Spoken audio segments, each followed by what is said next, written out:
Il y a 2 semaines, j'ai reproché aux Américains d'ignorer à quel point leur économie va bien.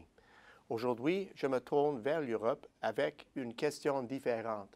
Quand les Européens se libéreront-ils de l'héritage de la grande récession?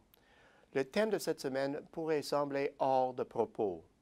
S'il y a un réveil européen, de quoi le continu se rêvait-il? Quiconque aurait dormi lors de la récession aurait contemplé à son réveil un sombre tableau. Des dettes souveraines s'envolent à des niveaux invraisemblables à bien des égards. Un secteur financier anéanti cherchant toujours après 7 ans à se recapitaliser et se donner une nouvelle réglementation. Le stress psychologique d'une récession à double creux, avec comme conséquence tangible des consommateurs et chefs d'entreprise encore hésitants. Et enfin, une croissance anémique attestant de l'avis de la plupart des gens que les problèmes structurels de l'Europe freinent chaque jour l'activité. Bref, une nouvelle réalité à laquelle il faut simplement s'adapter. Cette adaptation présente un défi de taille pour ceux qui ont fait les frais de cette morosité économique. Ils sont assez nombreux que leur grogne déclenche une montée du protectionnisme. Elle était évidente au sortir de la récession, puis elle a pris une forme plus subtile pendant les années qui ont suivi. La semaine dernière, cet enjeu a occupé l'avant-scène avec l'échec à la 11e heure des négociations de l'accord de libre-échange AECG, soit l'accord économique et commercial global entre le Canada et l'Europe.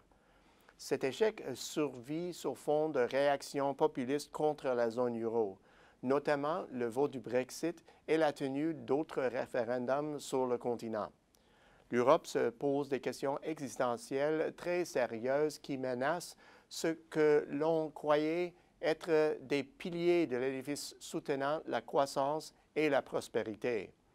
Voilà, somme toute, une situation problématique. Est-il possible qu'à l'instar des Américains, les Européens ne voient pas que leur économie redémarre? Évaluée à l'aune des notions reconnues de niveau habituel d'activité, l'Europe, qui a affiché une piètre performance économique durant l'éprouvante période post-récessionniste, aurait depuis longtemps épongé les excès d'avant la récession. Or, cette performance inférieure a fait gonfler la demande comprimée, comme le montrent les besoins en nouvelles maisons et installations non résidentielles. Le secteur de la construction a répondu à l'appel. Ces derniers mois, les permis de bâtir ont bondi de 10 à 20 % en rythme annuel. L'indice des directeurs des achats est un autre indicateur des intentions à court terme. Cet indice, dans l'industrie de la construction, s'oriente résolument en hausse au cours des récents mois, même s'il avoisine toujours le pic de la fin de 2015. L'indice pour le secteur manufacturier brosse un autre tableau.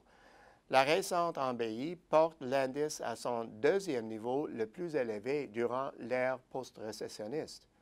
Ce niveau n'annonce pas une croissance spectaculaire, mais il témoigne d'une tendance encourageante. L'activité dans le secteur des services, un baromètre général de la santé de l'économie, s'est intensifiée en octobre, mais il est trop tôt pour dire si elle sera soutenue. Trouve-t-on des signes positifs dans le marché de l'emploi? Oui.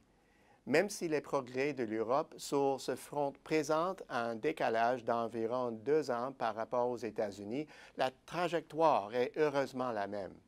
À l'ensemble du continent européen, le chômage recule aussi vite qu'en Amérique grâce à la progression de l'emploi dans toute la région. Les tensions seraient plus fortes, en jugé par l'augmentation actuelle du taux de vacances et les intentions d'embauche plus affirmées. Selon un sondage de la firme Manpower, les perspectives nettes d'emploi s'améliore en France et en Espagne, tandis qu'elle reste stable et favorable au Royaume-Uni et dans les pays du Benelux. D'autres économies font encore mieux.